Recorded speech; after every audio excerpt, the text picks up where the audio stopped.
அண்ணாவை முன்னிறுத்தி தற்போது விஜய் பேசியிருப்பது அதிமுகவுக்கு மேலும் பலவீனமா? உங்களுடைய கட்சியிலேயே இருக்கு அண்ணான்ற பேர்.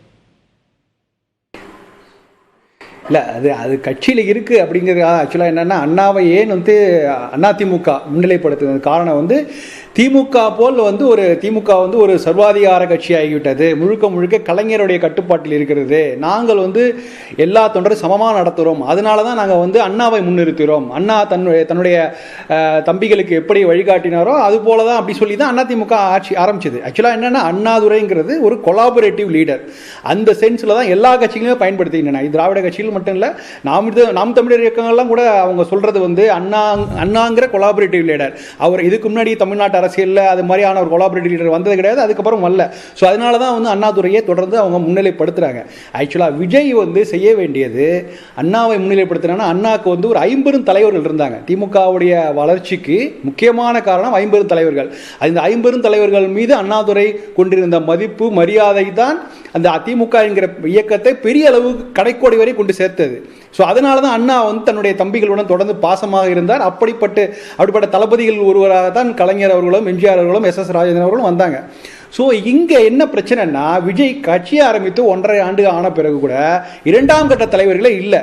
அவர்கிட்ட ஏகப்பட்ட அரசியல் ஆலோசகர்கள் இருக்காங்க, அவங்க கட்சி பதவிகளில் இல்லை. அவங்க சொல்றது எலெக்ஷன் ஸ்ட்ராட்டஜிஸ்ட் அப்படிங்கிறாங்க. கட்சியில் 2ஆம் கட்ட தலைவர்களே இல்லை. வரக்கூடிய புதிதாக வரக்கூடியவர்களும் எலெக்ஷன் ஸ்ட்ராட்டஜிஸ்ட்னு நாங்கள் அவருக்கு பிஆர் ஒர்க் பண்ணுறோம் அப்படி தான் சொல்கிறாங்க. கட்சியுடைய 2ஆம் கட்ட தலைவர்களாக எப்படி அண்ணாவுக்கு 50 தலைவர்கள் இருந்தாங்களோ அது போன்ற ஒரு 2ஆம் கட்ட தலைவர்கள் இங்கே குறைவாக இருக்கிறார்கள், இல்லவே இல்லைன்னு தான் சொல்லணும். ஸோ அப்படி இருக்கும்போது எந்த அடிப்படையில் விஜய் அண்ணாவை முன்னிலைப்படுத்தி அண்ணா போல் செயல்படுவான்னு சொல்றாருன்னு புரியல. அவர் இன்னும் மக்களை போய் சந்திக்கவே இல்லை. அண்ணா மக்களுடன் தொடர்பில் இருந்தார். அவர் மட்டும் இல்லாமல் 50 தலைவர்களை அனுப்பி வைத்தார்.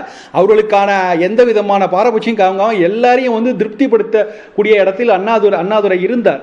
அந்த மாதிரிலாம் விஜய் அவருடைய அண்ணாதுரை செயல்பாடுகளை 1% கூட பின்பற்றவில்லைன்னு தான் நான் சொல்லுவேன்.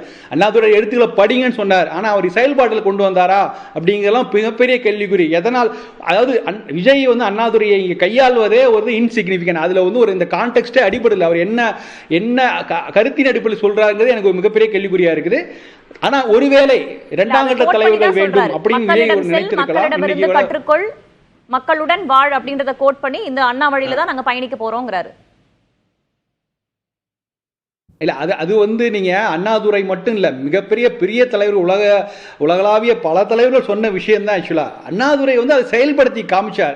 அவர் மட்டும் தன்னை மட்டும் பிரதானப்படுத்தாமல் 50 தலைவர்களையும் வளர்த்தெடுத்தார். அதனால் தான் கடைசி வரைக்கும் அண்ணா இருந்த வரைக்கும் அந்த கட்சி எந்த விதமான சர்ச்சைகளையும் இடமளிக்காமல் எல்லாரும் சேர்ந்து இன்னைக்கு எல்லாருமே மேனேஜ்மெண்ட் டீம் சொல்லுவாங்க, அஜைல் டீம் சொல்லுவாங்க, எல்லாருக்கும் சரிசமமான வாய்ப்புகள், சரிசமமான அதிகாரங்கள் கொடுக்கப்படுகிற மாடர்ன் அஜைல் டீம் தான் இன்னைக்கு உலக அளவில் எம்என்சி கம்பெனிலாம் இருக்குது.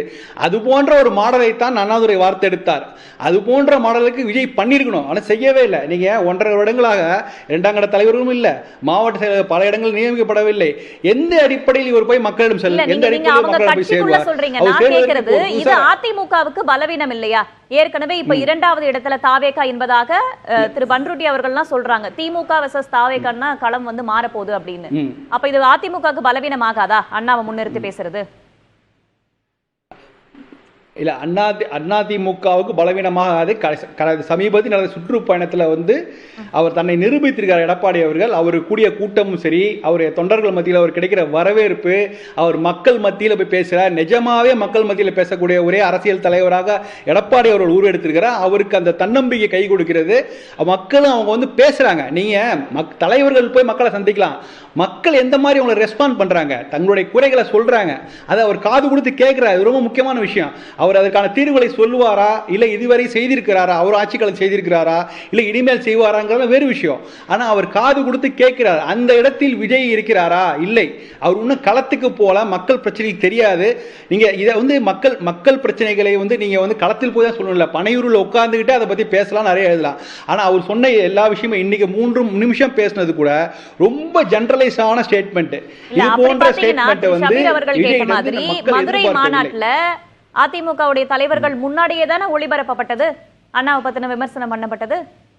அப்ப மேடையிலேயே குரல் எழுப்பலன்ற விமர்சனமும் இருக்குல்ல. அண்ணாதுரை மட்டும் இல்ல, இல்ல அண்ணாதுரை மட்டும் இல்ல, எம்ஜிஆர், கடந்த காலத்தில் ஜெயலலிதா போன்ற தலைவர்களையும் பாஜக போன்ற கட்சிகள் கொண்டாடி இருக்குங்கண்ணா. எதுக்காக கொண்டாடினா அவங்க கிட்ட கட்சியை தாண்டி உள்ள அந்த ஸ்கில், அந்த லீடர்ஷிப் குவாலிட்டியை வந்து கொண்டாடுவதற்காக செய்தார்கள்.